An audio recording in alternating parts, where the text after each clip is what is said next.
doctor Lorenzo de Jesús Cedillo Orlaquia, presidente del Colegio Potosino de Especialistas en Medicina Familiar. Les doy la más cordial bienvenida a nuestra sesión académica mensual. En esta ocasión se hizo la invitación a la federación. Tenemos socios federados pertenecientes a la Federación Mexicana de Especialistas y Residentes en Medicina Familiar, así como a socios de la región centro que siempre nos acompañan. Quisiera mencionar un especial reconocimiento y agradecimiento al comité académico, que es el encargado de estas sesiones que mes con mes estamos llevando a cabo, así como a cada uno de los comités que integran nuestra asociación. El tema de hoy es sumamente importante para el primer nivel de atención. La epilepsia constituye uno de los trastornos neurológicos crónicos más frecuentes y representa un importante reto para los sistemas de salud. El médico familiar desempeña un papel fundamental al ser el primer contacto del paciente, ya que de una identificación oportuna, un adecuado abordaje inicial, una referencia pertinente y un seguimiento longitudinal depende en gran medida la calidad de vida de las personas que viven con esta enfermedad. Esta sesión busca fortalecer nuestras competencias clínicas para ofrecer una atención integral continua, centrada en la persona y basada en la mejor evidencia disponible. Quiero agradecer también por su valioso apoyo en la logística, soporte técnico y transmisión virtual de esta sesión, al ingeniero Miguel Silva, que siempre nos acompaña como soporte.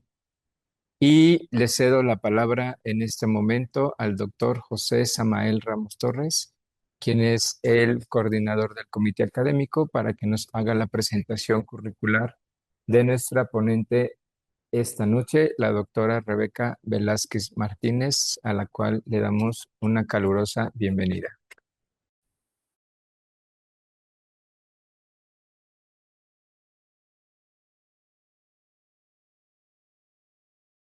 Martínez.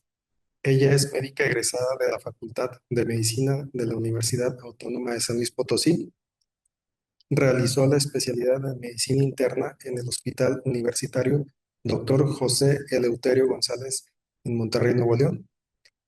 Realizó subespecialidad en Neurología de Adultos en Hospital Regional de Alta Especialidad Dr. Ignacio Morones Prieto y actualmente es jefa de la División de Neurología en InBrain Neuromedical en Hospital Ángeles de San Luis Potosí, el cual el día de hoy nos compartirá el tema epilepsia, lo que todo médico de primer contacto debe saber. Muy buenas noches, doctora Rebeca. Muchas gracias a todos. Gracias por la invitación al Colegio de Medicina Familiar.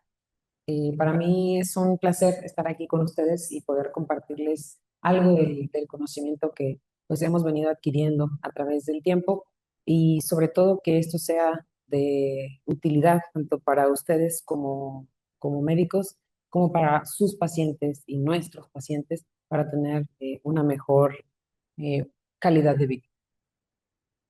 Sin más preámbulo, vamos a comenzar. El día de hoy vamos a revisar este tema de epilepsia. Traté de enfocar acerca de las cosas que son de más utilidad de conocer en la consulta externa y en el área de urgencias, porque ustedes como médicos de primer contacto están no solamente en el área de consulta, sino también en el área de urgencias, ya sea en el área de triage, observación o área de choque. Entonces, traté de incluir varios de los temas que pueden llegar a ser necesarios de tener información específica sobre cómo tratar a nuestros pacientes. La agenda de hoy es algo extensa, pero voy a tratar de ser breve en cada uno de los temas para tratar de abordarlo todo. De manera inicial vamos a definir principalmente qué es epilepsia y qué es una crisis epiléptica, que son cosas distintas. Hablaremos brevemente de la epidemiología, de su etiología, de cómo abordar la crisis de primera vez que se presenta en el área de urgencias o que se los envían a ustedes a medicina familiar por consulta de primera vez por una crisis antes de que llegue a neurología, qué es lo que se puede realizar en el abordaje diagnóstico. La parte más entretenida de esta ponencia, que yo espero que les sea de más utilidad, que va a ser el tratamiento farmacológico, cómo tomar las decisiones de inicio de los fármacos, la modificación de los mismos, el cambio o la adición de fármacos. Temas específicos de urgencias en epilepsia, algo de muerte súbita en epilepsia y otros temas breves como la epilepsia farmacoresistente, la cirugía de epilepsia, que no es algo que debemos dejar de lado. Desafortunadamente, con frecuencia lo hacemos. Y bueno, el pronóstico. Entonces, empezando, vamos a hablar de la definición sobre qué es epilepsia y qué es una crisis epiléptica. Primero hablaremos sobre qué es una crisis epiléptica. Adicional al definir una crisis, tenemos dos tipos de definiciones de crisis epilépticas. De hecho, son tres. Son crisis provocadas, crisis no provocadas y crisis sintomáticas. No todas ellas van a degenerar en epilepsia. Entonces, es importante saber la definición. Una crisis epiléptica se define como la manifestación de signos o síntomas clínicos transitorios que son secundarios a una actividad neuronal anormal, ya sea de manera focal, bilateral o excesiva, que se le llega a denominar. Los signos clínicos son muy variables, esto depende de la zona donde se esté estimulando, por lo que vamos a tener un modo de inicio y término que puede ser distinto, incluso entre la misma definición de epilepsia o pacientes con la misma etiología de epilepsia, manifestaciones clínicas y la potenciación de sincronía anormal, que la vamos a ver en los estudios electrofisiológicos.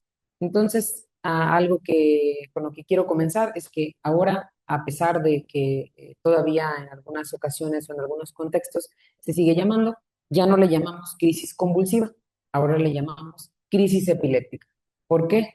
Porque no todas las crisis epilépticas son convulsivas. Hay crisis que son no motoras, pero siguen siendo crisis epilépticas. Entonces, para que todos hablemos el mismo idioma, vamos a estar hablando de crisis epilépticas y no de crisis convulsivas.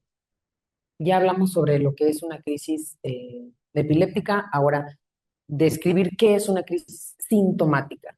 Una crisis sintomática va a ser el resultado de un proceso cerebral agudo, como ejemplos más frecuentes, infecciones como encefalitis, meningitis, eventos vasculares cerebrales, ya sea de tipo isquémico o hemorrágico, o lo más frecuente que nos llega a urgencias, traumatismos craneoencefálicos.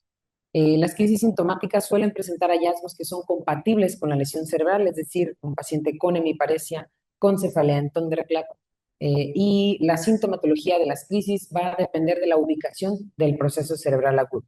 De modo que, al ser estas secundarias a algo, requieren un tratamiento dirigido. No vamos ahorita a meternos en que si van a ser o no van a ser epilepsia, sí lo vamos a tocar, pero cuando estos pacientes nos llegan a urgencias, pues lo que tenemos que dar es un tratamiento dirigido hacia la causa que está condicionando esa crisis. En segundo lugar, hablamos de las crisis provocadas, que son diferentes de las crisis sintomáticas. Las provocadas se deben a causas identificables principalmente que son de tipo metabólico. Pueden ser tóxicas, farmacológicas, y usualmente tienen un antecedente de algo que cambió antes de que se presentara la crisis, como estados confusionales, cambios en el comportamiento, y esta sintomatología persiste más allá de la manifestación clínica de una crisis epiléptica. De modo que estas con frecuencia, pero no exclusivamente, suelen ser generalizadas, a diferencia de las sintomáticas que pueden llegar a ser de inicio focal. Estas son secundarias a un aumento de la excitación, una disminución de la inhibición o la abstinencia del sistema nervioso central a algunos depresores. Los ejemplos más frecuentes que a ustedes les hablan o cuando están en urgencias o nos hablan a nosotros, pacientes que están en la unidad de hemodiálisis, se hizo una sesión que tal vez fue más de lo que estaba previamente indicado, el paciente se desequilibra hidroelectrolíticamente, eso provoca crisis epilépticas, tras infusión de medicamentos o las clásicas crisis de los pacientes con cetoacidosis diabética, esas son crisis provocadas. Entonces, por decirlo de alguna manera, un resumen, las crisis sintomáticas es que algo estructuralmente está pasando en el cerebro. Y en las crisis provocadas, algo en la sangre está pasando que está condicionando la presencia de las crisis. El tercer tipo son las crisis no provocadas. Las crisis no provocadas son cualquiera de estas que no sean sintomáticas o que no sean provocadas. Entonces, Ahora que hablamos de lo que son crisis epilépticas, vamos a hablar de la definición de epilepsia. En el 2005, como muchos aprendimos en la carrera, apenas estaba descrito que la epilepsia era un desorden cerebral que se caracterizaba por una prolongada predisposición a tener más crisis y eso generaba pues un impacto global en el paciente. Sin embargo, en el 2014 esa definición cambió porque a las personas que no se diagnosticaban, porque no había unos criterios tan específicos, el pronóstico era distinto. Algo semejante es ahora las guías de hipertensión arterial, donde ahora diagnosticamos a los pacientes hipertensos con 130/80 en lugar de 140/90, algo parecido es esto. Entonces, la definición a partir del 2014, y esa no ha cambiado, es que se puede cumplir el diagnóstico de epilepsia bajo tres condiciones. Una de ellas solo es la que tiene que estar presente, no tiene que cumplir las tres. La primera es 2 o más crisis epilépticas no provocadas, es decir, que no documentemos algo que las esté condicionando. Y además de eso, que tienen que estar separadas por más de 24 horas. La segunda definición es una crisis no provocada, pero que se presente en una persona que tenga un riesgo mayor o igual a 60% de presentar una nueva crisis en 10 años. Y bueno, la ILAE, como dice, bueno, ¿y cómo sabemos? ¿Vemos el futuro o cómo le hacemos? Bueno, hay estudios paraclínicos que nos van a ayudar a saber qué riesgo tiene esa persona de volver a presentar una crisis. Ahorita vamos a hablar de eso, pero esencialmente son hallazgos en la imagen cerebral que están localizados en zonas potencialmente epileptógenas, eventos vasculares cerebrales y traumatismo craneoencefálico principalmente. También lo que nos va a ayudar es la actividad epileptiforme en el electroencefalograma. Si presentamos una crisis no provocada con hallazgos epileptiformes en el electro, eso es epilepsia, aunque la persona solo haya tenido una sola crisis. Entonces, ahí se cumplen los criterios para poder diagnosticar epilepsia. Y el tercero es un síndrome epiléptico. Esto está más sencillo porque usualmente son los pacientes pediátricos que tienen manifestaciones de otro tipo, además de lo neurológico, como el síndrome de Ohtahara, el síndrome de West, etcétera. Entonces, ahí está un poquito más sencillo. En cuanto a la epidemiología, todos aquí tenemos la posibilidad de 8 a 10% de tener una crisis epiléptica en nuestra vida. Eso no significa que vamos a ser epilépticos. Sin embargo, uno de los 26 que estamos aquí, si presentamos una crisis, tenemos riesgo o vamos a desarrollar epilepsia, ¿sí? La epilepsia afecta aproximadamente 50 millones de personas en el mundo, es por eso que es tan importante hablar de este tema. Y su distribución, pues bueno, tiene dos picos de presentación. No hay diferencias en la prevalencia de género. Y hablando de la prevalencia, esto es, sobreviven más a lesiones cerebrales que son potencialmente epileptogénicas. Voy a hablar muy brevemente de la etiología. Eh, lo dividimos en 6 ramas principales, lo que es lo estructural, genéticas, infecciosas, metabólicas, inmunes o desconocidas. Eso ya nos toca a nosotros de neurología establecerlo. Sin embargo, es importante saber que dependiendo de la causa, es el pronóstico que la persona va a tener. Y eso nos permite decirle al paciente, usted va a usar anticrisis de por vida o no. Hablando de las estructurales, pues todo lo pediátrico y en la tercera edad o bueno, ya más avanzados, infecciones adquiridas, eventos vasculares cerebrales. En cuanto a las genéticas, pues bueno, las características de muchos síndromes que no vamos a ahondar en ellos. La infecciosa, bueno, en el siglo pasado, afortunadamente en este siglo ya no es tan frecuente la neurocisticercosis, pero en el siglo pasado en países, en nuestro país en vías de desarrollo, pues era muy frecuente, ahora ya no lo es tanto. De la metabólica, pues son anomalías que tienen que ver con las que son genéticas, las inmunes, que ya son cosas como más raras, y las desconocidas, donde ya se le hizo el abordaje a todo y no supimos de dónde vino la epilepsia. Un tercio de los pacientes con epilepsia se quedan con un diagnóstico de epilepsia de etiología idiopática, entonces ahí no vamos a poder decir exactamente cuánto tiempo va a usar nuestro paciente el fármaco. Hablando específicamente de las estructurales, de todos los pacientes que presentan algún evento vascular cerebral, ya sea isquémico o hemorrágico, 5 a 7% presentarán crisis. Dependiendo de la zona donde se encuentre, es el riesgo que van a tener de desarrollar una epilepsia. Hablando de las crisis que se presentan en los eventos vasculares cerebrales, hay 2 clasificaciones, que son las tempranas o las agudas y las tardías. Las que son menos de 7 días tienen menos riesgo de ser epilepsia. Si un paciente tiene un EBC y después de 7 días presenta una crisis, su posibilidad de tener epilepsia es del 70%. Por eso decíamos, como la ILAE cree que nosotros vemos el futuro, bueno, tenemos un paciente de 75 años con un evento vascular cerebral frontotemporal, a las 2 semanas presenta una crisis epiléptica. Ese paciente tiene 70% de posibilidades de tener otra crisis, es epiléptico. Hay que iniciar fármaco anticrisis, ¿sí? Entonces, las etiologías por edad pues cambian de acuerdo a si son adultos o pacientes pediátricos. Como ustedes son médicos familiares, pues ustedes ven de todo. A mí solo me gusta ver adultos, pero ustedes deben saber de todo. Entonces, nosotros en neurología de adultos pues también vemos cosas de niños, pero es un arte la neurología pediátrica. Vamos a hablar brevemente de la clasificación de las crisis para que todos hablemos como el mismo idioma, porque siempre es muy importante describir la semiología de las crisis cuando ustedes las observan y cuando las describen en sus notas, sobre todo en el área de urgencias, eh, porque cuando ustedes las ven, debemos ser capaces de describirlas.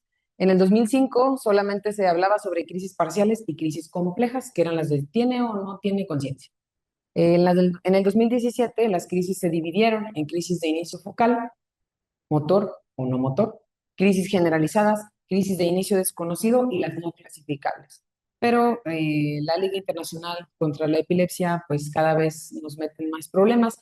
En diciembre del 2025 salió una nueva clasificación donde ahora ya no solo se describe así, sino que ellos quieren que le pongamos si es focal, si tiene manifestaciones observables o no observables y unos descriptores que están muy rebuscados. Entonces, los voy a mencionar brevemente, pero a mí me gusta mucho la clasificación del 2017. Espero que todos la conozcan. La clasificación del 2017, esto es muy importante. 70% de las epilepsias son focales. Entonces, algo que me gustaría que se llevaran esta noche es que cuando nosotros describimos el paciente tuvo crisis tónico-clónicas generalizadas, la posibilidad de que eso esté correcto es del 30%, ¿sí? Entonces, probablemente el inicio no lo vimos. Y entonces ahí se describe como de inicio desconocido y después progresó a bilateral tónico-clónico generalizado. Pero no es lo mismo, porque la decisión del fármaco va a depender de cómo es la semiología de la crisis. Entonces, en el 2017 nos da la ELAE esta clasificación muy bonita del inicio focal, si está consciente, o sea, si la conciencia está preservada o está alterada. Y nos da estos datos clínicos de inicio motor y los no motores. Muchos pacientes les han descrito a ustedes o les llega a la consulta diciendo, es que siento algo como en el estómago, como que me sube, o siento como que me hormiguea la cara, me hormiguea la mano. Bueno, esas son manifestaciones focales no motoras. Al paciente no se le está moviendo nada, pero siente algo, ¿sí? Esas manifestaciones también pueden ser de tipo emocional o cognitivo. Puedes sentir miedo, puedes sentir pánico, puedes sentir alegría. Las crisis pueden llegarse a presentar de acuerdo a la localización donde se esté ocurriendo la descarga. Entonces, las crisis de inicio focal describe como que pueden progresar a bilateral, lo que antes le llamábamos secundariamente generalizadas. Ese término ya no existe, el término de secundariamente generalizadas ahora se llama con progresión a bilateral. El inicio generalizado, pues bueno, su nombre lo dice, aquí ya no nos metemos tanto en Honduras, nada más describimos cómo es. El inicio generalizado tónico-clónico, que es el más taquillero de todos, pero es el menos frecuente de las crisis epilépticas, ¿sí? Entonces, hablando después del inicio generalizado, pues los del inicio desconocido. Muchas de las crisis son de inicio desconocido, porque les dan cuando está dormido, a menos que una vez le dé cuando está despierto y una persona puede evidenciar cómo inició la crisis, pero si no sabemos, se vale poner de inicio desconocido.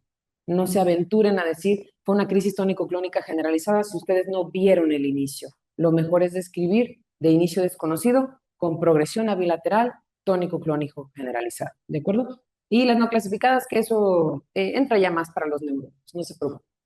Entonces, aquí los cambios más importantes de la clasificación del 2017 a la del 2025 es que le quitan el onset, el inicio de la crisis, y nada más lo dejan como focal, o generalizado, o desconocido. Nos quitan eso bonito donde nosotros lo describíamos así de que comenzó y así, pero de cualquier modo nos piden que lo describamos, solo que le quitan el inicio. Ahora le llaman crisis focales, no crisis de inicio focal. Es lo mismo, pero le quitan una palabra. ¿Por qué lo hacen así? Porque quieren que batallemos. Entonces, entonces la circunstancia es que ahora quitamos el inicio y lo dejamos como focales desconocidas, generalizadas y las no clasificables. Ellos agregan además los descriptores que son con manifestaciones observables o manifestaciones no observables. ¿Qué es eso? Pues lo mismo del 2017. Las manifestaciones observables son las motoras y las no observables son las no motoras. Lo que el paciente siente temor, que tiene un déjà vu, que el paciente siente que le hormiguea el brazo, que le sube una bolita del estómago hasta la cabeza, esa sensación epigástrica ascendente es una manifestación no motora, pero ahora la llamamos una manifestación no observable. Pero a mí me gustaría que si ustedes describen las crisis así del 2017, está perfecto, porque igual nos entendemos. Esto ya está como muy rebuscado y nos va a tomar años que se adapte pues toda la población médica a este tipo de clasificación. Esto es algo muy nuevo, tiene 6 meses que se inició, entonces ahorita nos vamos a quedar con esta que está más bonita.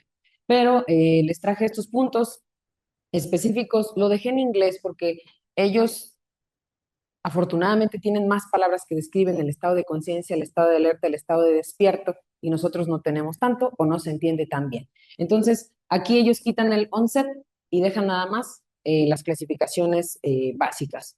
Agregan los clasificadores y los descriptores. La conciencia reemplaza al awareness. El awareness era antes como, yo se las puse en español, aquí la de los colorcitos rosa y azul, pero ahí nosotros en México la traducción se hizo como conciencia, cuando realmente no era necesariamente así, era el awareness. El awareness es el estado de alerta que tiene la persona, pero no necesariamente está consciente, ¿sí? Entonces, esas son cosas que los neurólogos siempre nos estamos discutiendo de ese tipo de cosas. Entonces, ustedes pónganle si la conciencia está alterada o no. Con eso está bien, ¿sí? Entonces, cambiaron lo de no motor y motor por observable o no observable y ahora se describen las crisis. Ya lo hacíamos así, pero ellos ahora como que lo recalcan más, que se describen de acuerdo a la secuencia cronológica de los signos y no necesariamente solo por el primer signo. ¿Qué quiere decir eso? Que una crisis que empezó como mioclónica, ahora la describimos una crisis mioclónica con postura tónica, con postura distónica, etcétera, etcétera. ¿Sí? Entonces ahora la describimos así, pero para los compas se sigue siendo una crisis mioclónica, ¿sí? O sea, ese es el inicio. Eso es lo que nos va a importar para saber qué fármaco le vamos a dar. Y ahora lo que sí se agregó fueron las mioclonías negativas como un tipo específico de crisis, que eso ya los neurólogos lo veníamos estableciendo de unos años para acá, pero no era como oficial, ¿no? Para nosotros esos eran crisis, pero ahora para todos los médicos van a ser crisis, ¿de acuerdo? Entonces, estas son la clasificación jerárquica taxonómica de la ILAE, que nos hace batallar una vez más. Entonces, las focales, los descriptores expandidos, no nos vamos a meter tanto en eso, focal no, o generalizada. Y aquí les traje esperen, antes de eso, algo importante antes de hablar de los fármacos, es que antes le decíamos fármacos antiepilépticos. Primero vinieron los fármacos anticomiciales, luego fueron los fármacos anticonvulsivos en la época de los 1900. Después, en el 1990, se cambió a fármacos antiepilépticos, ahora ya no le llamamos así. A partir del 2024, la ELAE dijo, no son fármacos antiepilépticos porque no curan la epilepsia, entonces se van a llamar fármacos anticrisis. Entonces, ahora el modo correcto de decirlo es fármacos anticrisis. Yo sé que está muy mareador todo esto, pero ustedes si le dicen antiepilépticos no pasa nada. Yo creo que es nada más como para que los neurólogos nos regodeemos en nuestras subclasificaciones. Entonces, no es tan relevante, pero lo correcto es decir fármacos anticrisis, ¿de acuerdo? Entonces, ¿por qué los de la ADA no dicen, los antidiabéticos pues no curan la diabetes? Pero, pues bueno, cada quien, ¿no?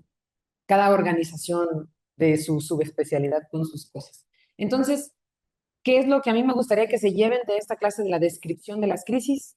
¿Cómo fue el inicio de la crisis? Prestar atención en el estado de conciencia. Si estaba preservado o alterado.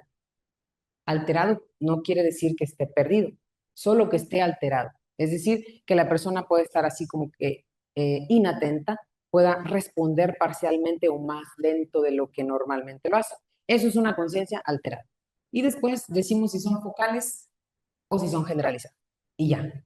Entonces, ¿cómo quedó? crisis de inicio focal con conciencia preservada o alterada, y la focal progresó o no, porque hay unas crisis que no progresan, hay unas que se quedan focales y se quedan focales, ¿de acuerdo? O las de inicio desconocido, esas están más fáciles porque no le tenemos que describir nada, porque pues fue de inicio desconocido y quién sabe qué pasó. Entonces, ¿cómo abordamos una primera crisis epiléptica? Traté de hacer una guía de actuación así muy somera. Esta es una de las guías del programa prioritario de epilepsia que pues año con año se esfuerzan por adaptar aquí en México todo lo que va saliendo nuevo de la ELA. La última guía que estaba hasta ayer era la del 2019, pero ayer salió la nueva clasificación de la revista mexicana del programa prioritario de epilepsia. Entonces, pues bueno, salió ayer, claramente no lo pude agregar en la clase de hoy, pero de cualquier modo les traje cosas nuevas de la clasificación de la ILAR. Entonces, seguramente va a haber recomendaciones adaptadas a nuestro entorno, porque no es lo mismo lo que la guía de la Liga contra la Epilepsia en Estados Unidos dice, que lo que nosotros aquí, nuestra Academia Mexicana de Neurología dice. Entonces, si tenemos una crisis en la sala de urgencias o en la consulta, ¿qué vamos a hacer? Si el paciente nos pregunta, ¿qué debo hacer, doctor, cuando mi familiar está convulsionando? Bueno, hay que tratar de colocarlo en una posición segura. Si no hay un sitio más seguro que el suelo, en el suelo se vale. Idealmente en un decúbito lateral izquierdo para evitar episodios de broncoaspiración. Revisar el reloj. Nosotros como médicos necesitamos iniciar un cronómetro o revisar nuestro reloj. ¿Por qué? Porque es importante documentar cuánto duran las crisis. Porque si ya duró más de 5 minutos, pues hay que llevarlo a urgencias, ¿de acuerdo? Entonces hay que proteger la cabeza y esperar. Y seguir esperando a que pase la crisis. A que los mecanismos de terminación de las crisis se activen. Después, no introducir nunca objetos en la boca. Y después, seguir esperando a que se termine la crisis, ¿de acuerdo? No hay algo más que podamos hacer por el paciente que contar el tiempo y protegerlo. Si ya lleva más de 5 minutos, vamos a urgencias, ¿de acuerdo?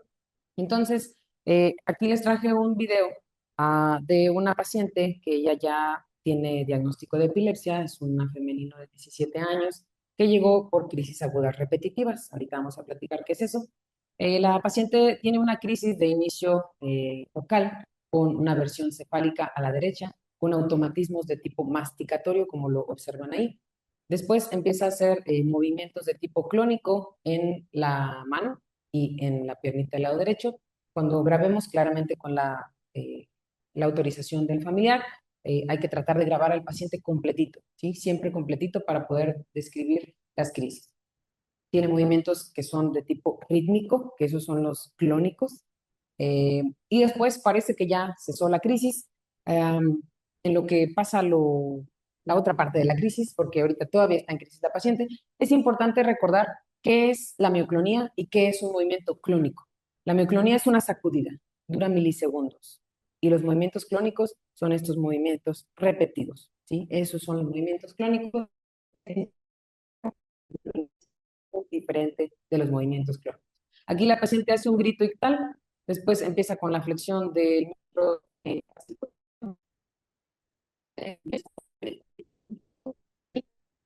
y después hace una postura bien característica de una epilepsia del lóbulo frontal, con una flexión del miembro superior izquierdo, con una extensión del derecho, y después adquiere una postura tónica de las 4 extremidades.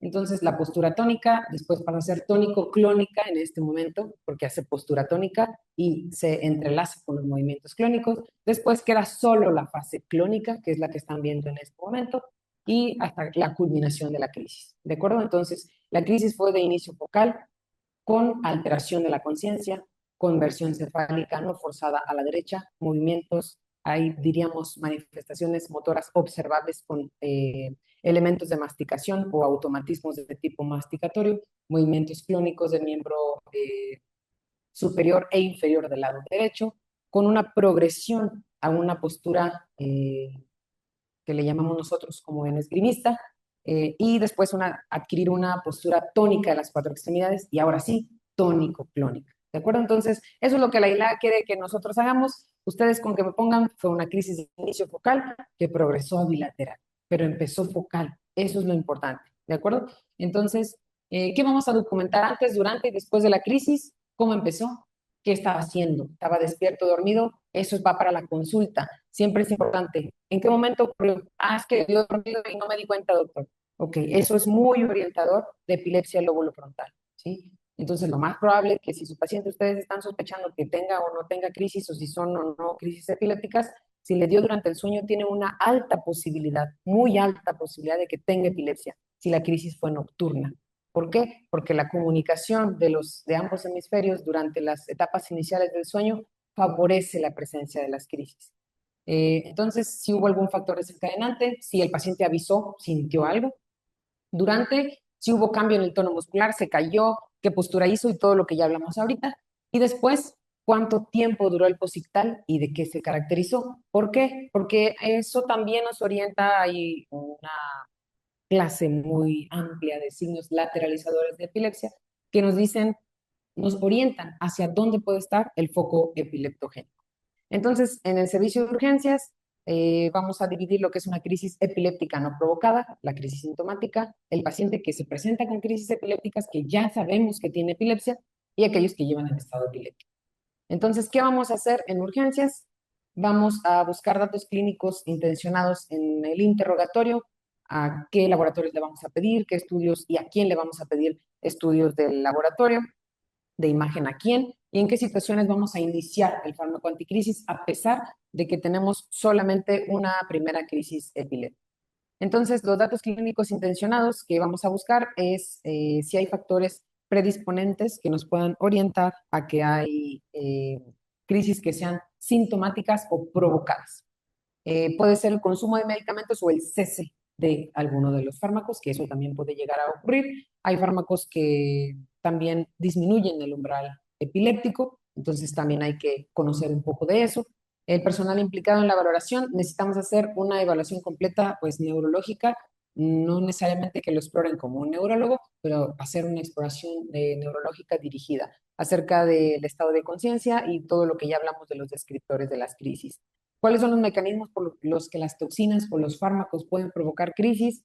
Que haya disminución de la inhibición que están normalmente causando estos tipos de fármacos, un aumento de la excitación o abstinencia de depresores del sistema nervioso central.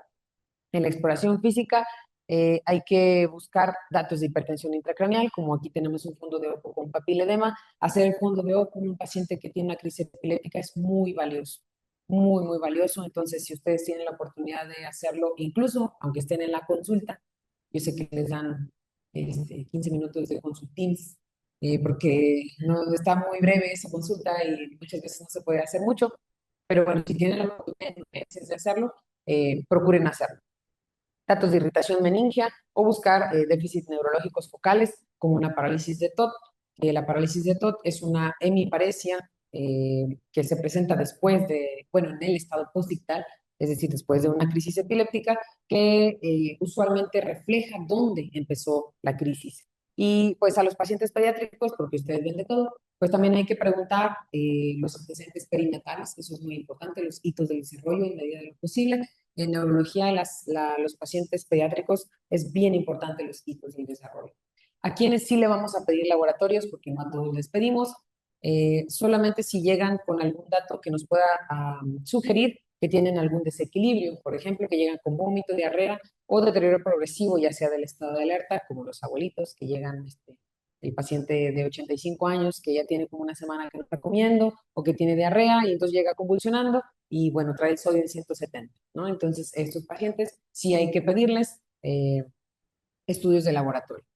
No siempre es necesario que se realice, sobre todo si el paciente tuvo una crisis y se recuperó todo muy bien, no es necesario realizarlo, a menos que sospechemos algo específico.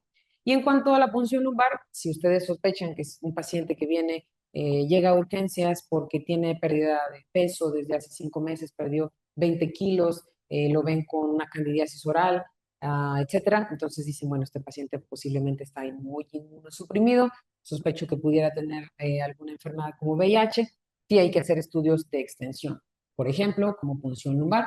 En este caso, las pruebas adicionales pues se hacen de manera individualizada en cada caso, ¿sí? Entonces, no siempre o no todos los pacientes que llegan con primera crisis necesitamos hacer una punción lumbar. ¿Cuándo pedirles el electro? ¿O qué utilidad tiene pedirles el electroencefalograma? nos ayuda a apoyar el diagnóstico de epilepsia porque ya dijimos que una crisis no provocada más hallazgos, perdón, en el electro es igual a epilepsia, entonces sí nos es útil pedirlo en urgencias. Determinar el tipo de epilepsia, valorar el riesgo de recurrencia, porque si tiene un EBC y le encontramos descargas epilépticas o epileptiformes en el lugar donde tiene el EBC, pues eso le da un riesgo de recurrencia como de un 80%, y entonces ese paciente tiene epilepsia. Y pues bueno, para apoyar las decisiones terapéuticas. Y esta tabla es muy importante porque normalmente cuánto nos tardamos en pedirle un electro a un paciente que llegó con una primera crisis a urgencias. Así un promedio en nuestro sistema de salud, que sé que, bueno, en el medio público es complejo. Ah, bueno, sí, primero. Ah, ok. Bueno, sí es importante contar con el recurso, entonces si no lo tenemos, pues se subroga o no sé si lo subroga, no lo subroga, ah, qué triste. Bueno, entonces nos vamos a tardar mucho en hacerle el electro, eh, pero vean, si le hacemos el electro en las primeras 6 horas, la posibilidad de captar descargas epileptiformes es casi del 70%. O sea, win-win, hay que hacerle el electro, pero si no lo tenemos, pues más triste la cosa. Si nos tardamos más de 3 días, vean el porcentaje de posibilidad de encontrar descargas en un paciente que tuvo una crisis, a menos que los siguientes días siga teniendo crisis. En ese caso, pues tenemos suerte, pobre paciente, pero tenemos suerte de captarlo, ¿no? Entonces, ojalá tuviéramos la posibilidad de hacerlo siempre. Cuando ustedes tengan la posibilidad, pídanle al paciente que se lo haga. Y esto es una tabla donde nada más voy a señalar algunos casos donde el riesgo de recurrencia es muy alto. Por ejemplo, una persona que tenga crisis sintomáticas, por ejemplo, después de una crisis, gracias, después de un traumatismo craneoencefálico, que tuvo crisis sintomáticas agudas, es decir, en los primeros 7 días, y que después tuvo crisis remotas después de los 7 días, y en el electro vemos descargas, esa persona tiene 100% de posibilidades de tener epilepsia. Entonces hay que iniciar fármaco anticrisis, ¿sí? Entonces, por eso es importante el electro. Y entonces, aquí en sí le vamos a hacer electro en urgencias, idealmente en el mundo ideal, que muchas cosas son en el mundo ideal. Eh, aquellos que sospechemos que tienen estado epiléptico no convulsivo o sutil. Sutil quiere decir que vemos alguna manifestación muy chiquita y decimos, ¿estará en estado? No sé si está en estado. Entonces, en un paciente que esté en estado de coma de causa desconocida, sospecha encefalitis herpética porque tiene unos hallazgos muy característicos. Y entonces decimos, este paciente, por lo pronto en lo que sale de la encefalitis, hay que darle fármaco anticrisis. Y bueno, a quienes sí hacer el estudio de imagen, bueno, en los casos que son urgentes de manera evidente, pues sí, hay que hacerle estudio de imagen, traumatismos con fracturas, no nos vamos a esperar a hacerle el arresto, pero como estamos hablando de epilepsia, la tomografía no va a sustituir a una resonancia de manera programada en el abordaje de una epilepsia. Hay que hacer una tomografía si no es posible hacerle el arresto en los siguientes 3 días. ¿Qué posibilidad tienen ustedes de hacerle resonancia magnética a su paciente que llega con crisis de primera vez? No, veo caritas muy decepcionadas. Entonces, bueno, entonces, pues hay que programarle el arresto, le hacemos una tomografía, vemos que dentro de lo que cabe todo esté bien y tengan una solicitud para que se haga un arresto, ¿sí? Entonces, el arresto también tiene sus asegúnes, eh, pero bueno, ¿a quién sí le vamos a hacer? A pacientes que tengan un déficit neurológico focal, si vienen hemiparéticos, sí les vamos a pedir una tomografía, no nos vamos a esperar el arresto. No, ¿saben qué? No le hagan estudio de imagen, le vamos a hacer el arresto en 2 días. Pues no nos vamos a esperar, ¿sí? Sospecha de inmunosupresión, porque recuerden que si le quieren hacer punción lumbar y el paciente está inmunosuprimido, hay que hacerle, antes de la punción, hay que hacerle un estudio de imagen. Pacientes muy chiquitos, porque pues es muy difícil a veces explorarlos y neurológicamente pueden no orientar a que haya datos de focalización. En los que no es útil hacer la reso o un estudio de imagen son las crisis febriles, por ejemplo, o crisis que no han dejado ningún déficit focal. No es urgente hacer esa aclaración. Entonces, en el abordaje diagnóstico de estos pacientes en urgencias, que bueno, ya vimos que no siempre se puede, ah, para que sepan, de los pacientes que llegan con su primera crisis no provocada al área de urgencias, ¿quién de aquí ahorita está en el área de urgencias? Ok, muy bien. Entonces, si tienen preguntas, adelante. ¿Sí? Estamos aquí dispuestos. Entonces, de sus pacientes que lleguen con crisis no provocadas, es decir, ustedes ya le hicieron BH, electrolitos, todo eso, y todo sale normal, y la tomo sale normal, es una crisis no provocada, hasta no demostrar lo contrario. De estos, eh, hasta el 45% desarrollaron epilepsia en los siguientes 2 años. Entonces, hay que seguirlos. Y es importante que el paciente mencione ese antecedente, ¿sí? El rendimiento diagnóstico de la tomografía en el abordaje etiológico es menor del 30%. Entonces, en epilepsia, los neurólogos casi no nos gusta la tomografía, pero pues a veces en el INSE tiene que ver. Solo es lo que tenemos, ¿sí? Entonces, de hecho, aquí está un dato muy importante. Todos los pacientes deben tener al menos una reso en el curso de su evaluación, a menos que no tengamos el recurso, ¿sí? Si no tenemos el recurso, pues la tomografía es una alternativa, pero ya vimos que el rendimiento es menos del 30%, entonces va a ser difícil poder decirle al paciente exactamente qué tiene. Pero en algunos abordajes es más útil la tomografía. Para calcificaciones corticales, encefalocele o hemorragias, sí es mucho mejor la tomografía, su sensibilidad es mucho más alta y el resto se preferirá sobre todo en pacientes que tengan crisis de inicio focal.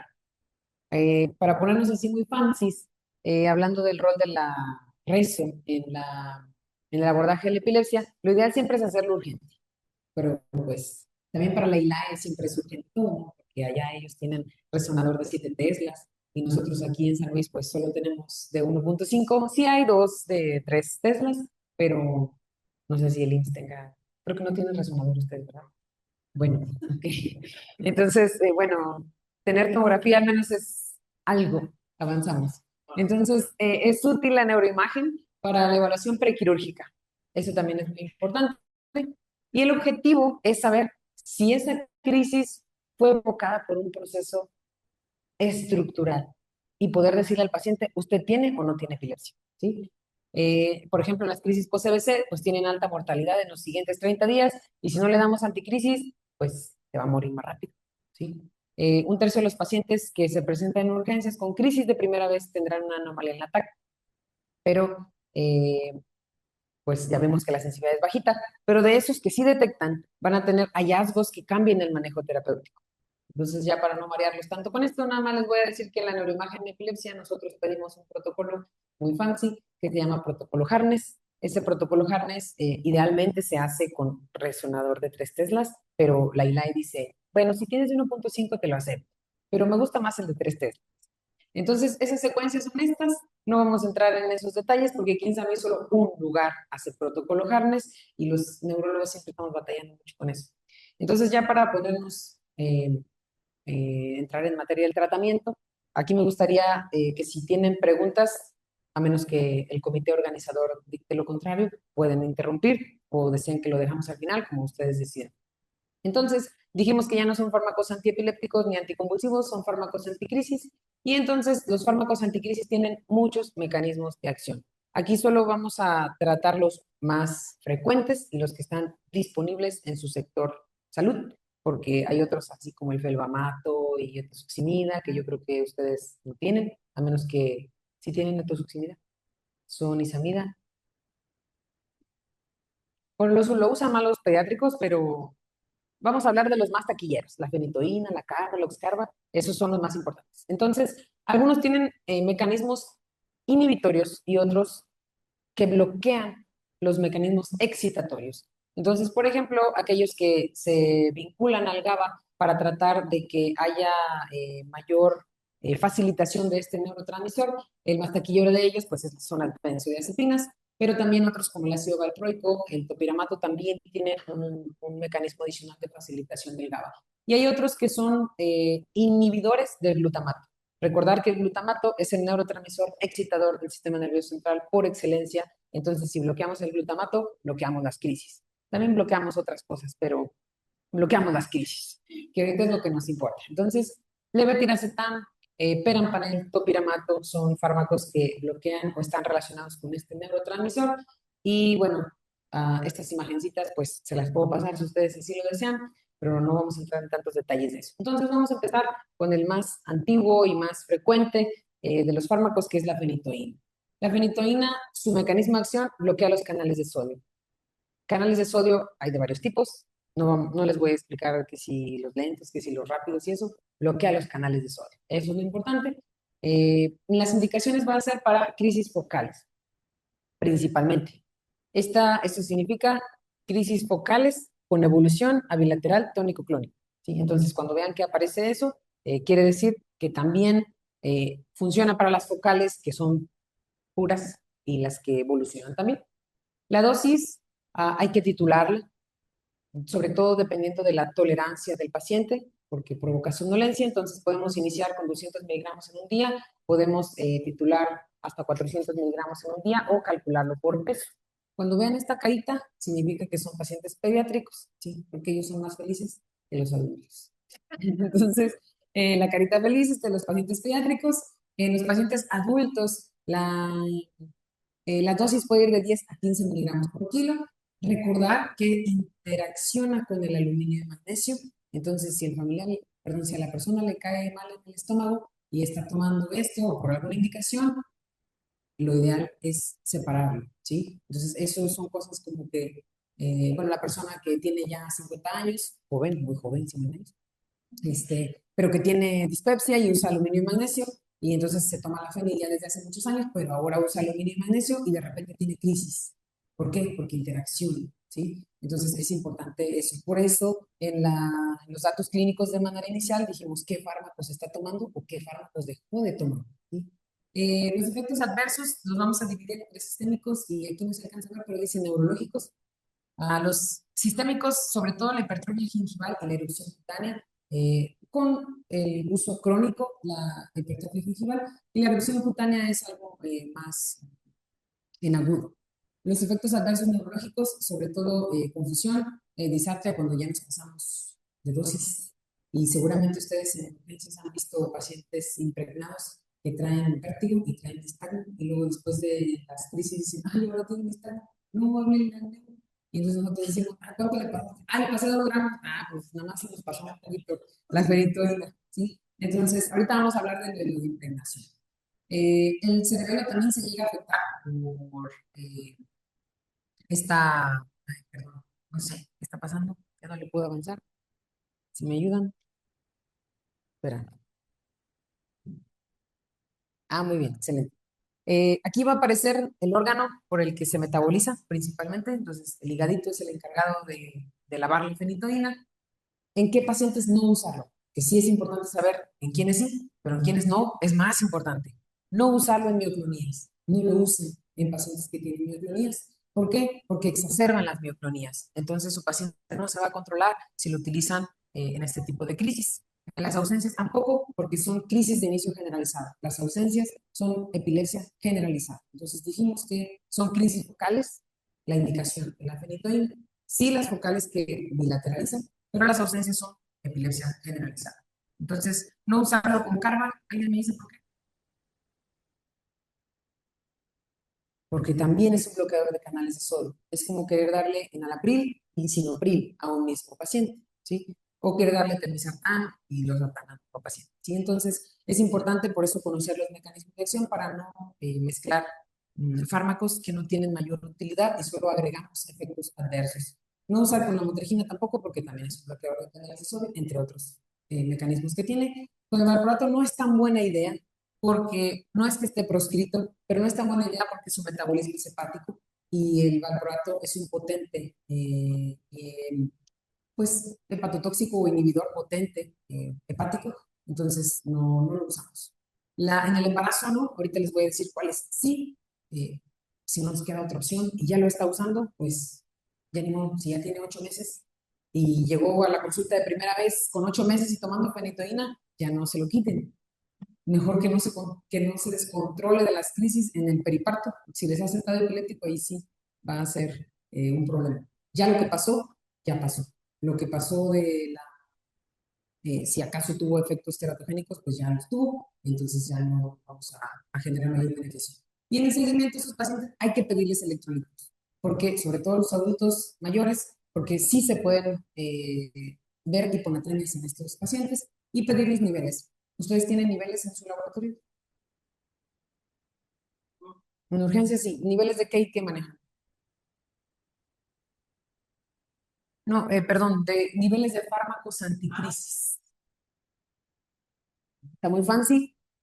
Bueno, lo normal es que pedimos niveles de valproato, de fenitoína, también hay niveles de carbamazepina, eso es lo ideal. Ahorita les voy a decir por qué. Porque la fenitoína tiene un gap de uso que no es tan seguro, ¿sí? Cuando tenemos una dosis diaria de 200, pues más o menos la curva, que su cinética no es lineal. Cuando estamos en 200, pues más o menos la concentración sérica está aquí como en 3.5, pero cuando hacemos 300 se sube hasta 7, más o menos. Y si pasamos de 300 a 400, fíjense a dónde anda, como en 13. ¿Y cuánto fue el valor que dijimos? De 10 a 20. Pero si nos subimos a 500, no, pues le subo 100 más, una tabletita más, tómese en la tarde. Y bueno, de 400 pasamos a 500 y vean hasta dónde se fue. Entonces, necesitamos pedir niveles de fenitoína. Si usa dosis no tan altas, por ejemplo, usa 300, que sería una dosis infraterapéutica, menos que me digan el peso del paciente. Eh, pero si subimos de uno a otro, no es tan seguro, ¿sí? Entonces, sí es necesario pedir niveles. La hipertrofia gingival, para, como efecto secundario, la atrofia cerebelosa, que también se puede llegar a presentar. La carbamazepina, pues es la prima de la fenitoína, también su mecanismo de acción es bloquear los canales de sodio, las mismas indicaciones de crisis focales y las crisis que evolucionan a tónico-clónicas. La dosis inicia en 200 miligramos de acuerdo a la tolerancia, a una dosis final podemos utilizar 1200 miligramos de fenitoína en general, y si no lo calculamos, los niños felices de 10 a 20 miligramos por kilo y los adultos hasta 35 miligramos por kilo, pero la sintomatología de esa dosis de efectos secundarios puede ser alta, entonces se titula de acuerdo a la tolerancia. Hiponatremia, erupción cutánea, somnolencia principalmente es lo que presenta, mareo y diplopia. Cambio de metabolismo hepático. ¿En quién usar? Lo mismito que la fenitoína, ¿sí? Entonces no usarlo con feni, no con lamo, tampoco el valproato ni en el embarazo. En el seguimiento también pedimos electrolitos séricos. ¿Cada cuánto ven a los pacientes de epilepsia ustedes en la consulta? Ah, muy bien. Eso está muy bien, porque neuro en institución pública, pues cada 4 meses o así, entonces ustedes tienen más posibilidad de captar posologías que pudieran estar más allá o que estén infraterapéuticas. Entonces, pedir niveles también sería lo ideal, si no los controlan.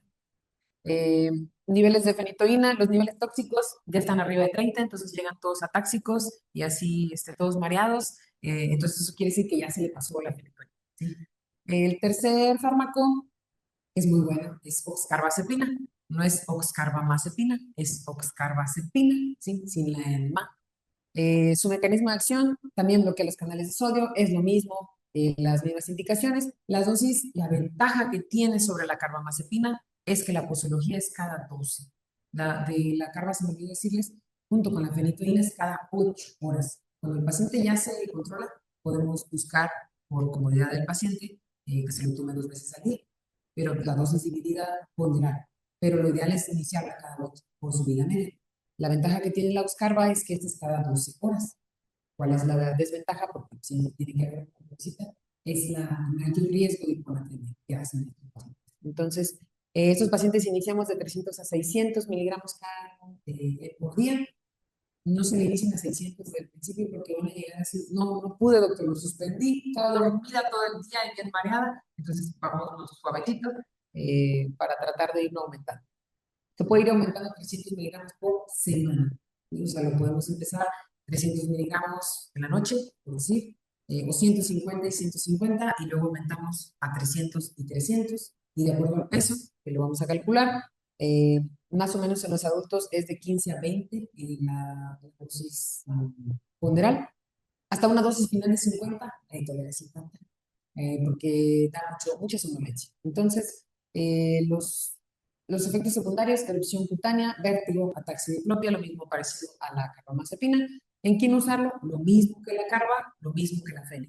No en el embarazo, no con valproato, pedir electrolitos y mayor riesgo de hiponatremia que la carbamazepina. Entonces, ¿qué sigue? Que es el más teratogénico de todos, el valproato. ¿Qué mecanismo de acción tiene? Aquí ya se acabaron los inhibidores puros de los canales de sodio. Facilita el GABA, inhibe los canales de calcio tipo T y también tiene un poquito de bloqueo de los canales de sodio. ¿Qué indicaciones? Mioglobininas. Aquí sí. Los fármacos inhibidores puros de canales de calcio, no se, perdón, de sodio, no se utilizan en micronías, pero este como facilita el GABA y tiene otros mecanismos, sí se puede usar en micronías. Y en crisis generalizadas, también en ausencias, porque las ausencias dijimos que era epilepsia generalizada. Las dosis inicial 500 miligramos al día, dependiendo si estamos usando derivación prolongada o no. Ustedes tienen derivación prolongada en sus... Bueno, si no, deben tener valproato de magnesio, que ese lo damos cada 8 horas, entonces lo dividimos, las tabletas vienen de 200 miligramos, pues podemos iniciar 200 cada 8 o 200, 200, 100, y luego de ahí lo vamos subiendo, de 250 a 500 por semana, a una dosis final de 1000 hasta 2000 miligramos al día, con una dosis máxima, ay, perdón, aquí quedó abajo, los niños felices a 15 miligramos por kilo. Los adultos, la dosis establecida se describe que hasta 60 miligramos por kilo. Pero normalmente cuando ya pasamos de 30 y la efectividad ya no, bueno, la eficacia ya no se logra, hay que agregar un segundo fármaco porque ya hay muchos efectos secundarios. Estos pacientes, ¿qué les pasa? Se parkinsonizan.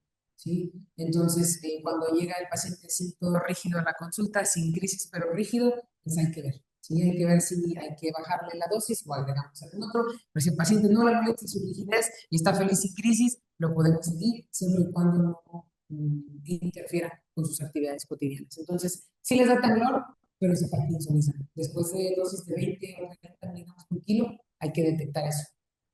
Entonces, para las mujeres no están padres esos efectos adversos sistémicos porque se cae el cabello, subimos de peso, nos salen hematomas porque baja las plaquetas. Entonces, podemos andar ahí sin crisis, pero con obesidad y alopecia. Entonces, hay que ponderar ahí los riesgos-beneficios. El valproato, entonces, dijimos que se metaboliza por el hígado, es un inhibidor potente de los citocromos P. Entonces, no lo vamos a usar en pacientes embarazadas, está completamente proscrito, sobre todo en quienes no más usarlo en mujeres jóvenes. Les llega una paciente de 19 años con vida sexual activa con crisis de primera vez y entonces se salió de su casa y no saben si está embarazada o no, o se va a embarazar pronto, no usen valproato. Hay otras opciones porque sobre todo si no está usando un método anticonceptivo no es seguro, es de los más teratogénicos. ¿Por qué no usarlo en tuberculosis? Porque pues, los fármacos antifímicos, bueno, antituberculosos, vamos a decir, muchos se metabolizan en el hígado, entonces si este inhibe esto, pues ahí van a chocar. Y entonces sí se puede utilizar, pero hay que estar vigilando las enzimas y los niveles de valproato, ¿sí? Entonces, en pacientes que ya tienen enfermedad de Parkinson o tienen un parkinsonismo y luego les da un ACV o se caen y se golpean y tienen un trauma y les da epilepsia, no usen valproato. Las demencias tampoco. En el seguimiento hay que pedirle plaquetas, pruebas de función hepática. Los niveles normales deben estar entre 50 y 100. Niveles tóxicos arriba de 100. Pues ya llegan todos parkinsonianos. La fisiopatología de las mioclonías es a través de los canales de calcio tipo T, por eso el valproato es la primera elección. El valproato de magnesio, el ácido valproico y el semisódico es lo mismo, solo que el vehículo es diferente y la liberación es distinta. Usualmente el semisódico suele ser de liberación prolongada, es cada 12 horas. El de magnesio viene en tabletas 200, 400, 600, 800, esos son cada 8 horas. Y el ácido valproico, pues, es menos frecuente en la institución, creo. Entonces, pero bueno, es lo mismo, la dosis es igual, se titula igual, solo la sal cambia. Entonces, ¿qué fármaco sí? Aquí miren, embarazada con una palmita. ¿Qué sí fármaco usar? El levetiracetam. Su mecanismo de acción se une a la proteína vesicular sináptica tipo 2, entonces bloquea el glutamato. ¿Qué indicaciones tiene? Todo. Si ustedes no saben qué darle a un paciente, porque no saben elegirlo, porque en ese rato tienen que darle algo y no tienen la oportunidad de ver interacciones y otros medicamentos, denle levetiracetam. Es el que menos interacciones farmacológicas tiene y mayor beneficio tiene. Ya después, si quieren, mándenlo en euro y ya nosotros nos encargaremos de si le cambiamos o no el fármaco, excepto si están con ideación suicida, no les den levetiracetam, porque entonces ya no va a regresar la siguiente persona. ¿Sí? Entonces, la dosis normalmente son 500 cada 12. Usualmente no requiere titulación, la mayoría de los pacientes lo toleran muy bien. Si acaso, tal vez les provoca un poquito de cefalea, pero no mucho. Entonces, su metabolismo es renal y hepático. Ah, sí usarlo en embarazadas, muy útil en adultos mayores porque tienen polifarmacia. Los pacientes que están tomando fármacos antifímicos también es muy útil. Y precaución en pacientes psiquiátricos. No quiere decir que todos se van a suicidar. Alrededor del 11% de los pacientes que se les inicia levetiracetam tienen manifestaciones psiquiátricas, pero si ya tienen algo psiquiátrico de fondo, que eso es muy frecuente, eso se multiplica. En seguimiento hay que buscar datos de depresión a largo plazo. Estas son las dosis que se utilizan de acuerdo a la edad. El segundo fármaco que podemos utilizar con seguridad en el embarazo es la lamotrigina. Tiene varios mecanismos de acción, bloquea poquito los canales de sodio, inhibe la liberación de glutamato y es un inhibidor parcial de los canales de calcio también. Entonces, sus indicaciones son crisis focales, crisis que evolucionan a bilateral tónico-clónica, su metabolismo es hepático, la dosis que vamos a utilizar, la titulación es muy lenta, aunque a pesar de que lo hagamos lenta, si el paciente va a hacer Steven Johnson, lo va a hacer, porque es una manifestación idiosincrática más que dosis dependiente. Pero como de cualquier modo nos da miedo, pues se la iniciamos despacito, ¿sí? Entonces les vamos iniciando 25 miligramos por semana para llegar a una dosis de 100 miligramos cada 12 o de 150 miligramos cada 12, entonces ya se imagina cuánto tiempo nos va a tomar, un mes y medio llegar a la dosis adecuada, pero la lamotrigina es un fármaco muy benévolo. Si lo dan y le pegó bien al paciente, se va a quedar prácticamente con ese, les va muy bien.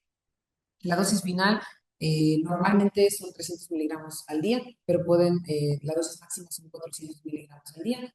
La principal efecto adverso sistémico más temido es el Steven Johnson. Es muy útil, muy seguro utilizarlo en el embarazo. También en los pacientes con traumatismo craneoencefálico, la lamotrigina es la que mayor evidencia tiene de mejoría de las crisis que son de este tipo estructural. No usar la mioclonías porque pues bloquea los canales de sodio, entonces sí podemos usarlo en el embarazo. El seguimiento es con PPHs y pues preguntarle si tiene Steven Johnson, aunque pues va a llegar a urgencias con el Steven Johnson, espero que no. No todos los pacientes lo hacen, alrededor de 6 a 8% hacen alguna manifestación dermatológica, pero no todos hacen Steven Johnson. Entonces, tiene otra ventaja que la lamotrigina se puede utilizar en combinación con el valproato y entonces podemos usar dosis bajitas. Eso ya nos toca a nosotros en la oncología, pero cuando se usa en monoterapia, las dosis que alcanzamos normalmente son estas y cuando lo usamos con valproato, la dosis que normalmente la calculamos entre 4.5 y 7.5 miligramos por kilo día, la podemos reducir hasta 1 a 5 miligramos al día. Entonces, es muy útil. El topiramato es otro fármaco que es muy útil para pacientes que tienen múltiples comorbilidades. Estos son sus mecanismos de acción. Es un antagonista de los canales AMPA de glutamato, por lo tanto va a favorecer GABA. Es un inhibidor de la amilasa carbónica, entonces es útil para pacientes con hidrocefalia y aparte epilepsia, ¿sí? Las indicaciones son crisis focales generalizadas, las que evolucionan. ¿Qué dosis vamos a utilizar? A 25 miligramos por semana de acuerdo a la tolerancia. Los síntomas principales de los efectos adversos que hacen estos pacientes son parestesias en las manos, principalmente. ¿Sí? Todo lo demás, bueno, o algo de edema mental, eso también lo refiere. La dosis final normalmente va de 5 a 9 miligramos kilo día. Precaución en pacientes con glaucoma, porque como es un inhibidor de la anhidrasa carbónica, puede degenerar en un glaucoma agudo, sobre todo si el paciente tiene glaucoma de ángulo cerrado o nefrolitiasis, también hay que no dar, idealmente. Su metabolismo es como se describe. La ventaja que tiene es la pérdida de peso porque disminuye el apetito. Entonces, las parestesias es lo principal que ellos prefieren. En quienes no usarlo, como bloquea los canales de sodio, entonces otra vez vienen las micronías, entonces no lo usamos con el análogo que hicimos ahorita, lo usamos con el lisinopril, el enalapril, el captopril, esos no van juntos en la misma receta, ¿sí? Y el seguimiento, pues son pruebas de función. Entonces, estos son los efectos adversos idiosincráticos. El Steven Johnson, pues, como es idiosincrático, no sabemos si está tomando 400 y le va a dar o no le va a dar. Eh, el levetiracetam es el que menos hace, entonces es una ventaja que tenemos. Ustedes, como ven, embarazadas y ven de todo, ustedes son todólogos. Algo dato importante es que los anticonceptivos estrogénicos son los que aumentan el riesgo de que el paciente pueda tener crisis, sobre todo pues, en alguien que ya se conoce con epilepsia. Y las progestinas son fármacos, no son propiamente anticonvulsivos, sino disminuyen la posibilidad de que tenga crisis, ¿no? por medio de la pregnenolona, que es un modulador allosterico positivo de la transmisión del GABA-A, y entonces es el modo en el que protegen a la persona de tener crisis, pero no lo usamos como fármaco anticrisis. Entonces, les traje una tabla de cómo elegir el fármaco de acuerdo al tipo de crisis, la edad del paciente, el género que tiene. Las comorbilidades siempre son muy importantes. Si la persona tiene ansiedad, la lamotrigina les va muy bien. Incluso más que el levetiracetam, porque además de quitarle las crisis, pues les quita la ansiedad la lamotrigina. Si el paciente tiene obesidad y migraña, el topiramato es así como muy, muy bueno porque disminuye el apetito y además lo utilizamos para las cefaleas tensionales y la cefalea migrañosa, entonces le va a quitar tres cosas en una sola. Hay que preguntar pues, antecedentes de alergias. Y en esta tabla les puse aquí, por ejemplo, comorbilidad. Si tiene depresión, el fármaco que preferimos es la lamotrigina, cual evitar en medida de lo posible. En trastorno bipolar, tratar de dar la carga, migraña, topiramato y valproato. Si tenemos un paciente con obesidad metabólico, topiramato. Si tenemos una paciente en edad fértil o en embarazo, lamotrigina y leve, los dos que empiezan con L, esos son los que, acuérdense que son los que damos en el embarazo. En uso de anticonceptivos orales, podemos dar todos estos, tratar de evitar eso en medida de lo posible. En los geriátricos, la lacosamida no se los puse aquí, pero es muy útil, ¿sí? La lacosamida en los pacientes adultos mayores es muy bien tolerada y les va muy bien con el control de crisis. ¿Ustedes tienen lacosamida? Bueno, bueno, es más triste todavía, pero bueno. Entonces, nefrolitiasis, no darle acetazolamida y topiramato tampoco, porque nos va a precipitar los cristales. Y les quiero hablar en los 4 minutos que me quedan de su plática. Esto está muy largo, pero a quienes le piden niveles, bueno, ya fuimos diciendo, ¿no? A quienes sí y a quienes no. Cuando le ajustamos el fármaco anticrisis, si continúa con crisis. Siempre que el paciente continúe con crisis, tenemos que ajustar el fármaco anticrisis. El hecho de que la persona tenga una crisis, si tiene más de 2 crisis por año, eso le da un alto riesgo de muerte súbita para epilepsia. ¿Sí? Entonces, nuestros pacientes desafortunadamente, la mayoría tienen, ¿cuántas crisis tiene? Es que yo por mes tengo 2 y es como, entonces no está controlado, ¿sí? Eh, si tolera bien el medicamento y no está en dosis máxima, hay que ajustarlo o agregar otro si ya estamos en dosis máxima. Si se confirma que la crisis no se debe a mala adherencia al tratamiento, que se está desvelando, que es estudiante de medicina y no duerme nada, no está comiendo y así, entonces, claro, hay que ver el entorno, ¿no? Entonces, si le damos valproato y necesita estar bien concentrada y el topiramato y la trae así como que con la nube, pues tal vez no se lo va a tomar, por eso entonces hay que ver los efectos secundarios. Las interacciones farmacológicas, como ya revisamos, cuando lo referimos a neuro, si tiene más de 2 crisis al año, hay que referirlo a neuro, o sea, la mayoría de los pacientes. Entonces, sí. Algo muy breve de yo sé que ya tengo 3 minutos, no voy a hablar sobre crisis agudas repetitivas, que yo creo que a ustedes les han llegado mucho en urgencias. No sé si ya saben que así se llamaban, pero las crisis agudas repetitivas es una condición en la que hay múltiples crisis que ocurren en un periodo muy corto. Es decir, la persona se descompensa de su control que antes tenía. Algunas definiciones lo dicen más, mayor o igual a 2 crisis en menos de 48 horas, otros dicen más de 3 crisis en 24 horas. Más o menos son 2 o 3 crisis en 3 días, en 2 o 3 días, ¿sí? O pueden tener muchos en un solo día. Esto son episodios agudos de deterioro del descontrol de crisis. Eso nos da un factor de riesgo a no tener control. Si los pacientes tienen con crisis agudas repetitivas, el control en un año es solo de 3 de cada 10 pacientes se van a controlar. Si no tienen crisis agudas repetitivas en la comunidad, la mitad de ellos se puede controlar. Entonces, hay que impactar ahí.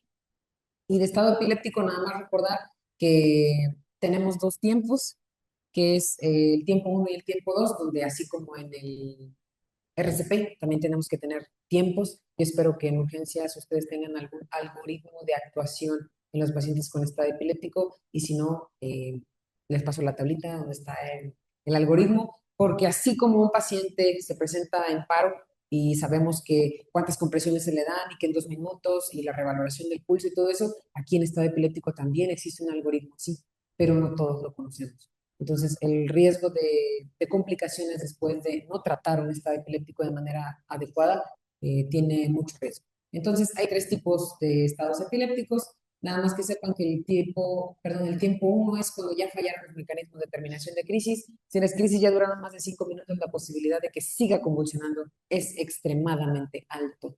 y no se van a quitar a menos que les demos un fármaco parenteral, ya sea intramuscular, intravenoso o transrectal.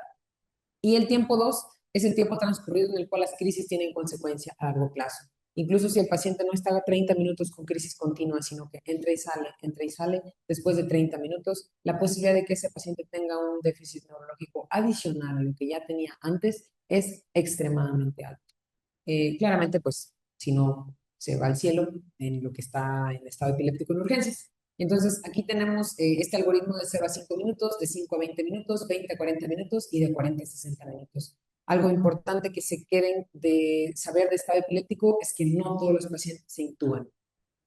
No todos los pacientes se intuban, no todos los pacientes se intuban, ¿sí? Entonces, primero necesitamos darle primera línea, que son las benzodiazepinas, que ya sabemos, lorazepam, diazepam, midazolam. Si con eso no mejoró, esa es la primera línea. Si no mejora, entonces impregnamos al paciente, ¿sí? Antes de intubarlo. No lo intuben, por favor. Si no funcionó con la primera benzo, le pueden dar otra dosis adicional de benzodiazepina. Si con eso no se quita la crisis, hay que impregnarlo, ¿sí? Y pueden seguir pasando dosis de benzodiazepina mientras lo impregnan. Eso también se vale.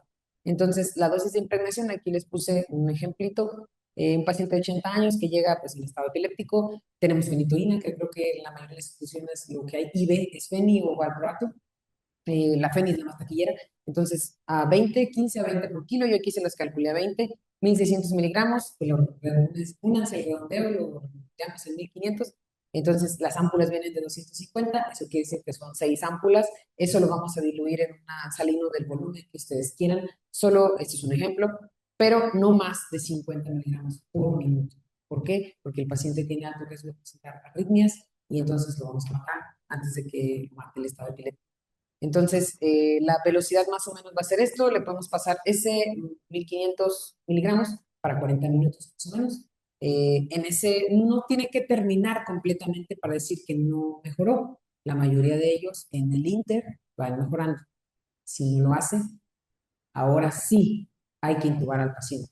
Después de que pasamos la benzo, después de que pasamos la impregnación. Después de la impregnación, ahora sí viene la intubación y pues la sedación, propofol, midazolam y todo eso. Algo importante que sepan es la velocidad de la administración de la benzo en el estado epiléptico. Por favor, no se la pongan en bolo porque lo van a terminar intubando por que le pasamos en bolo la benzo. Entonces, es 2 miligramos por minuto con reloj en mano. Si ustedes le van a poner 8 miligramos de diazepam o de mida, con reloj en mano se lo tienen que pasar en 4 minutos, ¿sí? No más rápido. Tal vez se puede un poquito más rápido, pero no en bolo, porque se deprime el paciente respiratoriamente y entonces dicen, no, es que se deterioró ventilatoriamente y por eso lo entubamos, es que estaba en estado, sí, pero estaba en estado y además de eso lo deprimimos, ¿sí? Entonces hay que tratar de no hacer eso. Ya una vez sedado, pues midazolam, propofol y eso ya nos toca a nosotros los neurólogos. Y una complicación rara, pero yo creo que a ustedes les ha tocado ver, es el síndrome del guante púrpura en los pacientes que se impregnan con fenitoína. No teman, no se van a morir de eso. Nada más hay que darles tratamiento. A ver, les regreso. Ahora sí. Ya esta es la última diapositiva. Eh, ¿Cuál es el tratamiento para darle a eso? Es elevación del miembro, compresión y otros tratamientos. ¿De acuerdo?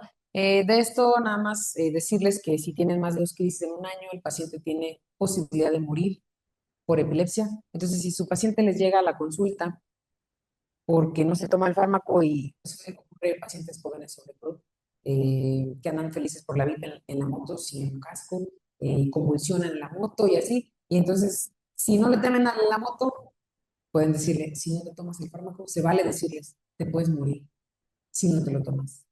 El riesgo que tienes de tener muerte súbita asociada a epilepsia es alto si tenemos más de 2 crisis por año. ¿De acuerdo? Y eso sería todo de mi parte. Les agradezco mucho su atención. Espero que les haya sido de utilidad. Perdón, los organizadores, me tardan.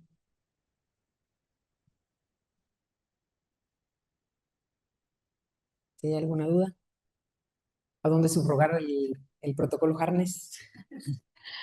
No recibo comisión.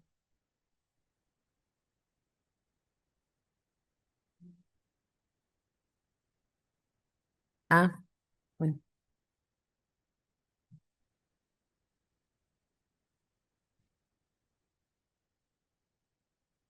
Buenas noches. Buenas noches.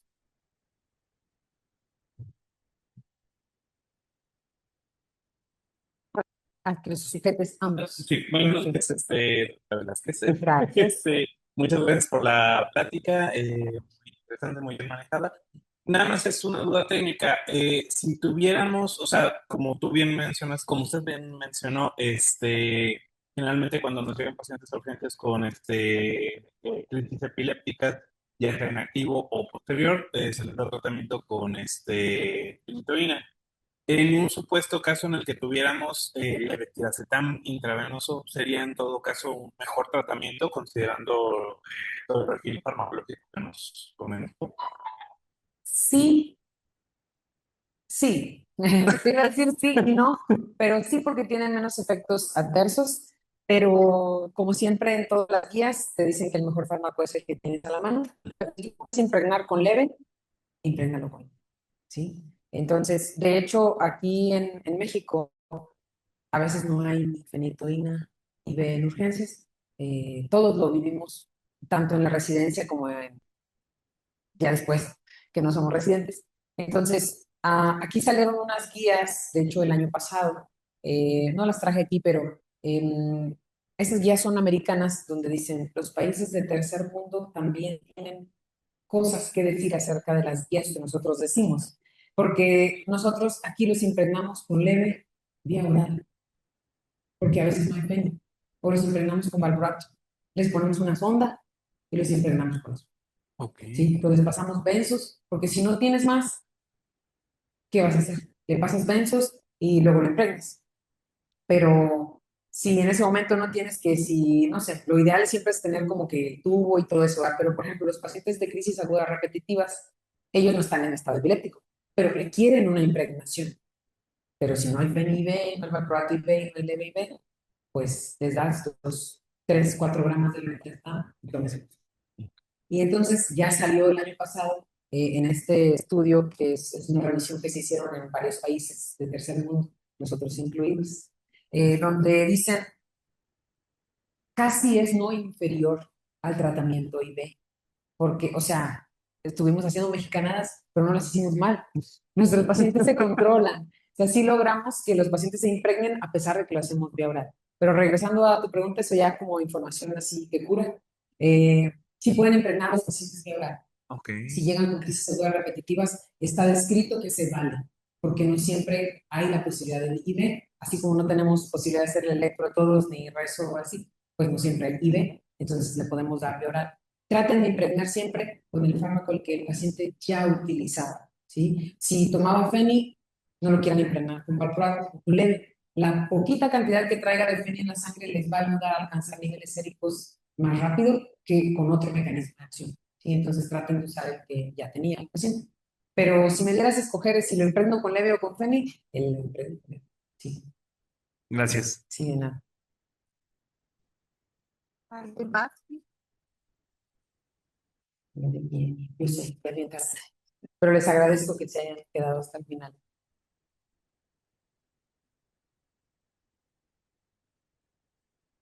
¿Me acerco? Ah,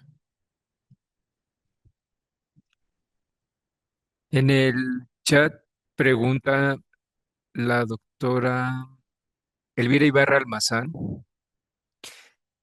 Menciona, en los pacientes con síndrome de Down, ¿cuál será la causa más frecuente de origen de crisis? Y si se considera un buen control que las crisis se presenten de manera cíclica, una crisis por mes. gracias por la pregunta, doctora Elvira.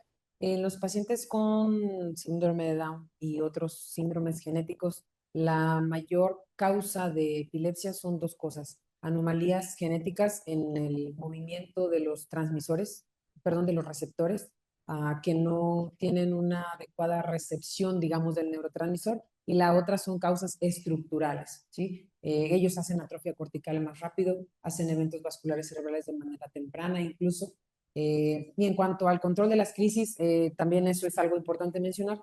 No todos los pacientes se controlan como nosotros quisiéramos, ¿sí? Entonces, hay algunos que tienen epilepsia estructural, por ejemplo, los pacientes con parálisis cerebral infantil, que ellos no los vamos a poder controlar.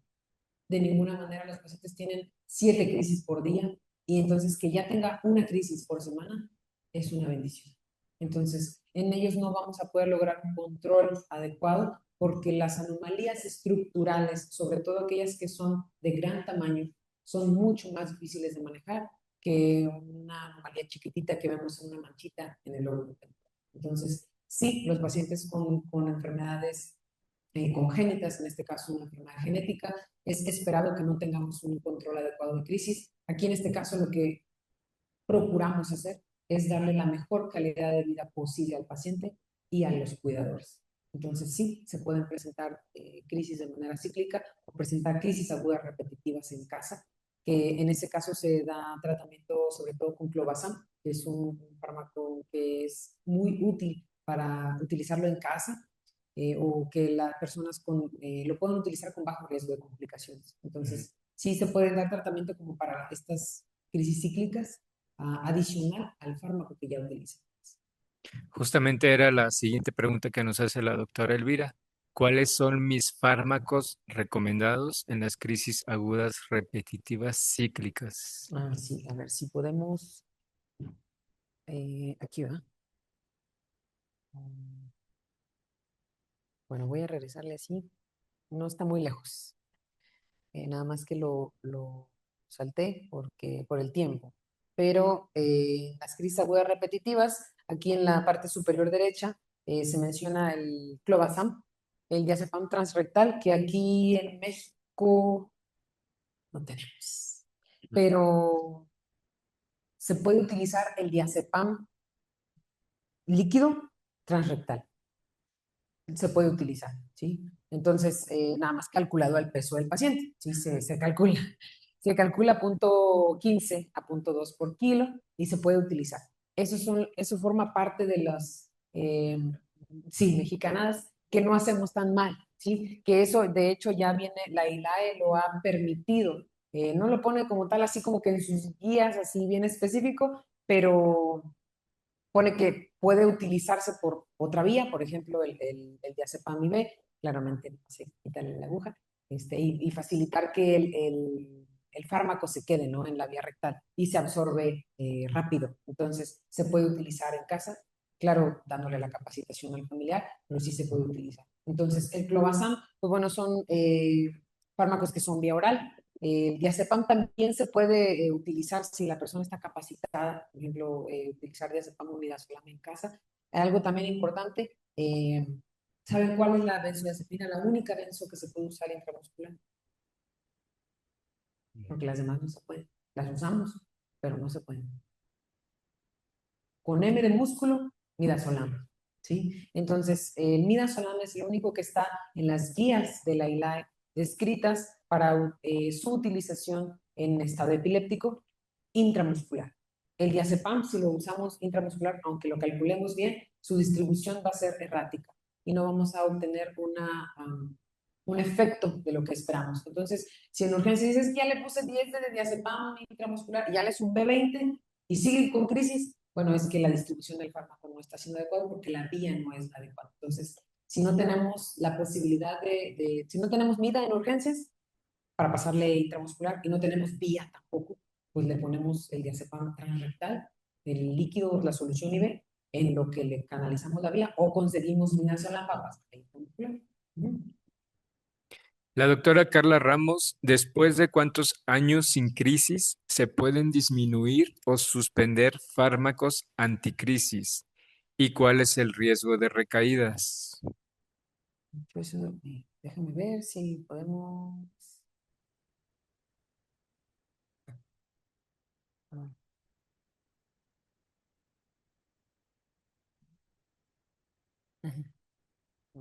Ay, perdóneme, el comercial. Lo siento. Eh, aquí. Es nada más una diapositiva que les traje para hablar de la resolución de las crisis, porque la epilepsia también se cura solita a veces, afortunadamente, no siempre, desafortunadamente. Entonces, llamamos que la epilepsia está resuelta cuando el paciente no tiene crisis epilépticas en al menos 10 años y que de esos 5 no haya tenido crisis. Entonces, el momento para suspender el fármaco, la decisión se toma entre el paciente y el médico. Tras 5 años que el paciente no tenga crisis, incluso tras 2 años, hay algunas personas que lo intentan quitar, pero lo ideal es esperar los 5 años a que el paciente no tenga crisis y se platica con el paciente. Mire, usted está bien controlado con la motrigina, le está curando su ansiedad también, le ayuda, eh, no tiene efectos adversos, podemos intentar quitarlo. ¿Usted está de acuerdo? No, doctor, yo prefiero seguir con el medicamento porque la última vez que me dio la crisis, quemé a mi hijo, por decirlo. O sea, no sé, un accidente. Entonces la persona, porque estaba cocinando y tiró algo y entonces hubo un accidente con su hijo y entonces esa persona no quiere correr ese riesgo y es completamente válido. Entonces ahí la decisión se toma en conjunto, el médico la propone y el paciente acepta o no la acepta. Entonces, tras 5 años de libertad de crisis, se puede proponer eso. Última pregunta. ¿El uso de cannabinoides está aprobado para tratar la epilepsia y qué tan eficaz es? Sí está aprobado para epilepsia fármaco resistente, sobre todo en pacientes que son pediátricos, que tienen anomalías estructurales, que son, pues no las podemos erradicar y tienen crisis de manera, pues incontrolable, por llamarlo de alguna manera, que ya se inició dieta cetogénica, ya tiene 4 fármacos anticrisis y entonces no se le quita. Sí, la ELAE, bueno, pone ahí como un adendum, digamos, que sí se pueden utilizar, pero las dosis no están todavía bien establecidas, ¿sí? En cuánto lo tenemos que utilizar. En el último congreso del CAMELICE, que es el capítulo mexicano de la Liga contra la Epilepsia, se tocó mucho este tema acerca del uso de cannabinoides para el uso de epilepsia fármaco resistente. Entonces, todavía estaba ahí viendo qué dosis utilizarse. ¿Qué efectivas son? No puedo no decirlo con certeza. La verdad es que en lo que ha salido en el último año no estoy enterada de si ya hay un estudio propiamente con una dosis establecida y que hayan hecho un estudio como prospectivo para ver el control de la crisis. No, pero si me permiten investigar, se los hago saber a través de la doctora Velasco y si tenemos algo de información al respecto, pues lo podemos utilizar. Sí, la verdad es que son medidas mm, heroicas para tratar de mejorar la calidad de vida de los pacientes con epilepsia farmacoresistente. Muchas gracias. Ustedes por su atención. Ya les dejo el micrófono porque si no aquí me llevo toda la noche platicando con ustedes. Muchas gracias a todos por su atención.